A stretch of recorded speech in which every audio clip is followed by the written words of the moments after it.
The tentacles of the coronavirus COVID-19 pandemic has had its impact on small hotel operations on St. Kitts and Nevis. Like in most business operations, owners John and Karen Yearwood have had to find various ways to survive the long absence without guests and the consequent fallout on employees. When businesses were allowed to reopen after the lockdown and after several protocols and safety measures were introduced into the new business environment, the Wally Beach Resort turned to the local market, offering room specials to build its new focus on staycations.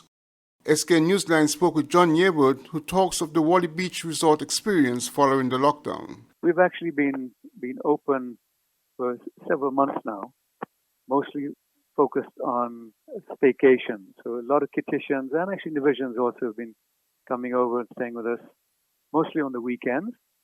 So we've actually been able to get most of our staff back out of redundancy and actively employed. It's hard times, but we're struggling and trying to make ends meet. Now, the next phase, as the government have called it, phase one, is where the borders are sort of tentatively open on a trial basis, and we'll see how it goes. The phase one is really mainly concentrating on franchise hotels. That's the big hotels. Four Seasons in Nevis would be the only one. Marriott, Park Hyatt, Koi in St. Kitts. Now, Wally Beach has actually not only doing staycations, but for a couple of months now, we've been working closely with the government to provide quarantine services on a section of the hotel.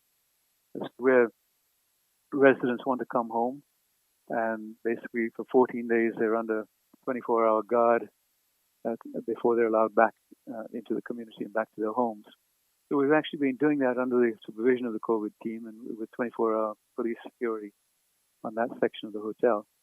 So because of that, we're a local hotel that has been included in the phase one hotel. So we're the only small local hotel which has been included in phase one of the opening of the borders.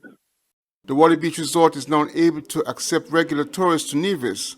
At the same time, the hotel became popular with residents taking up the staycation offers. With both foreign guests and staycationers on the same property, the two must remain separate to ensure there is no contact. Here's how it works. We're going to create bubble, if you like, a COVID bubble on part of the property, let's say half of the property.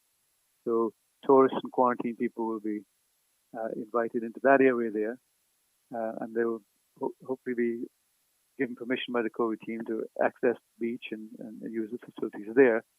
But at this phase one stage, we will be restricting them from using the restaurant, so that our local guests from St. Kitts can continue to come to the staycation area and safely access the restaurant facility. So tourists coming in the phase one and quarantine people coming into the quarantine bubble will only be able to access our restaurant facilities using takeaway, which is delivered to the outside of the room. According to Yearwood, the Wally Beach Resort's road to recovery began with the anticipated reopening of the country to visitors from North America, the United Kingdom, and especially to guests coming from right here at home. We've been actively marketing the hotel, for months. As I mentioned, you probably every time you open your Facebook page on your phone, you'll probably see an ad from Wally Beach, basically aimed at Kittitians for staycation to come on over. We at Wally Beach, we intend to expand that to include advertising to the Caribbean bubble, which, as you know, in the phase one, people coming from 8 different islands, which are either COVID-free or very, very little amounts of COVID, will actually be allowed to come in without having to quarantine, as long as they have a PCR negative test 72 hours before they arrive. So we will definitely aim at that market, and we would recommend all the local hotels, even the ones that are not in the phase one, to immediately turn their marketing dollars to the neighboring islands So there's no reason why we can't start accepting guests from Anguilla or Antigua.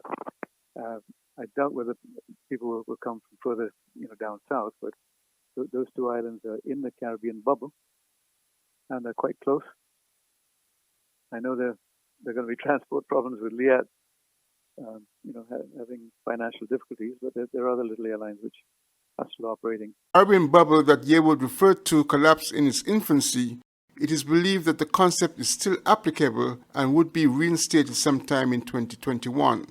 So we're going to have to make sure that anyone, before they come, understands that it's a very restricted vacation. Yes, you can get out of the cold and jump on a plane and lie on the beach, for a week or whatever, but you won't be able to enjoy the normal situation that the island has to offer. So you won't be able to, within the week of your stay, you won't be able to go off to restaurants. You won't be able to go to Sunshines and enjoy a killer bee or go down to the hot springs or that kind of stuff. It's very restricted for short-term tourists. We have to let people know that up front. While the reopening of the country's borders were inevitable and every precaution was taken to make the process as safe as is practically possible, there remains an underlying concern for Yearwood, citing that concern for leaving the restaurant out of the quarantine access. The approach we're taking at Awali, we're very nervous. We're very nervous of our staff potentially getting infected. And because of that, what we have been doing with our quarantine rooms is we tell the guests up front before they get here. We say, look, you can come and quarantine at Awali for 14 days in a special quarantine area. But terribly sorry, you will have zero housekeeping during those 14 days. We'll give you a mop and a bucket and a broom and put spare sheets and towels and whatever you need. We'll deliver to the outside of your room. But if you think we're going to risk one of our housekeeping staff coming in to make your bed, forget it. You're on your own for 14 days. So it's through systems like that we're trying our best to keep our staff safe. Because that's the real danger. For arriving visitors and nationals who need to quarantine, there is some choice, but Yearwood suggests that an upgrade might be the way to go. People can come in and quarantine at the government facilities. The price now for that is $500 US. If they want to come and quarantine at Awali Beach, which is slightly bit more sophisticated, shall we say, than the government quarantine facilities, it's a little bit more expensive, but not much. It's $980 US for the 14 days, and it includes tax, service, everything.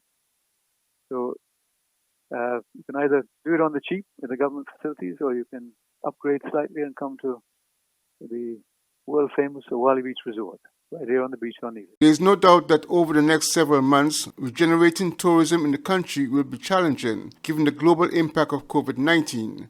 But as a business enterprise in the Federation, Awali Beach Resort will face those challenges one day at a time. Glenn Barrett, SK Newsline.